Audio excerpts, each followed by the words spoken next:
Hello everyone, welcome to my channel. Hopefully everybody's doing okay. If you don't mind, subscribe.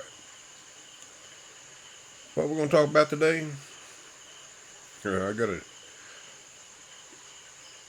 give you a little update what's going on. Um, our neighbor, family member, he's going, his wake is going to be on not Wednesday coming, but the following Wednesday. The reason it's longer than the usual time is trying to get all the family members together that does not live in this area. There are actually 12 siblings. He was 41 years old, and he was a dedicated family man. He spent a lot of time with his kids, and something you rarely see is a man that will actually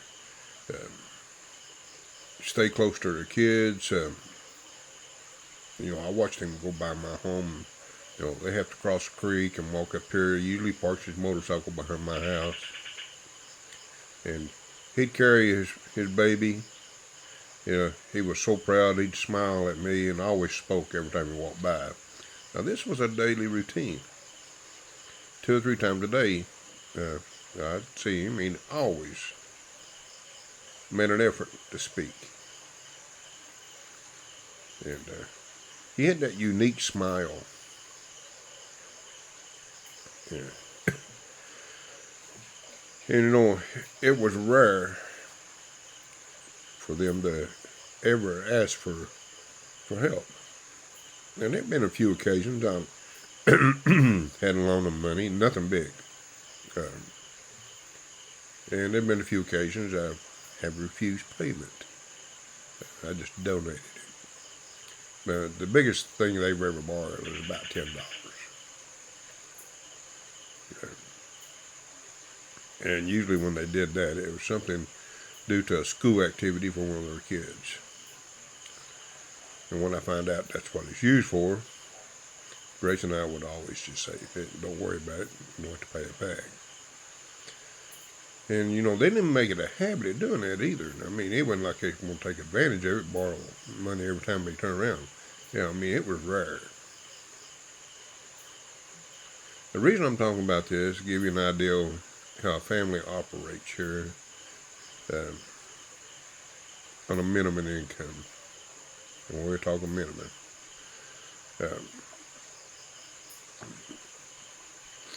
Basically, most families here, they live on a daily basis. Earn enough money to buy food for the next day. That's it.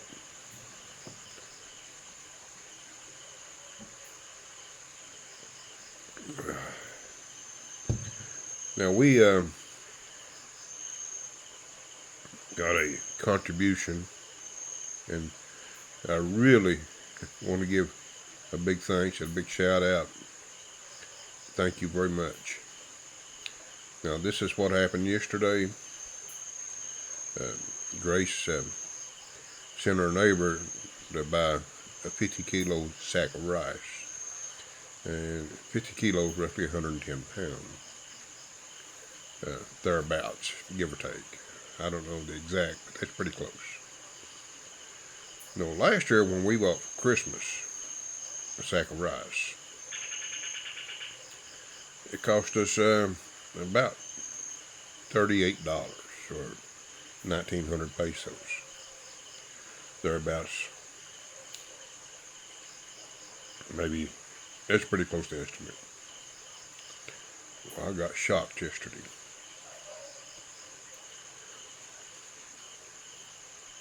The price increased from 1,900 pesos to 2,800. And that's going to put a damper into our Christmas plans. I didn't expect that. I was expecting a small increase.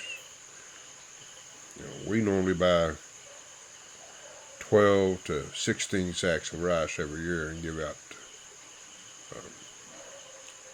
sacks of food. This year it's going to be much thinner. We'll have to reduce the amount we give,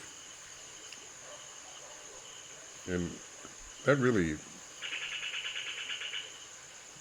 it's really disturbing because I always look forward to this, but there were things that we had to do that were absolutely necessary. There's no way around it. And so that's life. We'll manage. Maybe next Christmas, when it comes about, we get all this stuff behind us. I can do our normal blowout, as I would call it, with little trinket items and so forth for the kids and games, and let them have a moment of forgetting their lifestyle. But we bought them a sack of rice, and we made a contribution. And Grace is going to go today and pick up some snacks because they're going to have visitors and they're going to have food. And I know these visitors, they're going to struggle just for transportation getting here and return back so go back to work.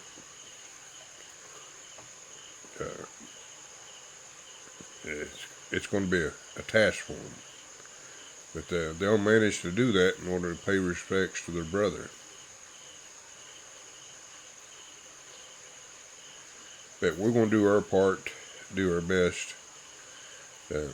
Hopefully, nobody ends up being hungry. We're going to do our best to keep that from happening.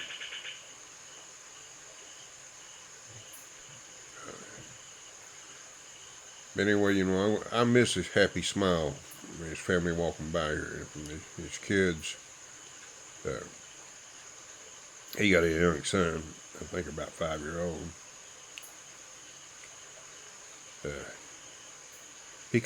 Sometimes they come by the house here. We sell ice, and I love teasing him.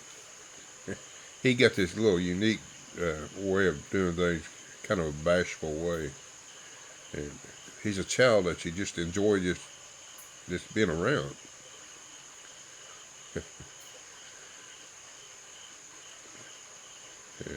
Yeah. Anyway, that's another thing too. All the kids, they are taught to work at a very young age. I see this on a daily basis. The daughters will help with the younger siblings, the 2 teenage daughters. And you see them on a constant basis washing clothes and doing the dishes and so forth. They do all this in our little creek or whatever you want to call it. And I see them from time to time down there and doing their business, taking care of the family. And you'll see them walk by here going to the Sarah and carrying items that they need for a meal. And like I said, and occasionally one of the girls will stop in and get some ice. And I have been guilty of giving them free internet access to, when I do catch them using the Peso Wi-Fi, I'll use my phone and generate a voucher number for them and give them free internet. Because that's how they do their homework. So that's some of the things I do personally. I don't always catch them, but because they won't ask. I do that with a lot of kids when they're doing their homework. I give them free internet access. But anyway, folks, not all good people do well in life. Not all good people get to see their family grow up.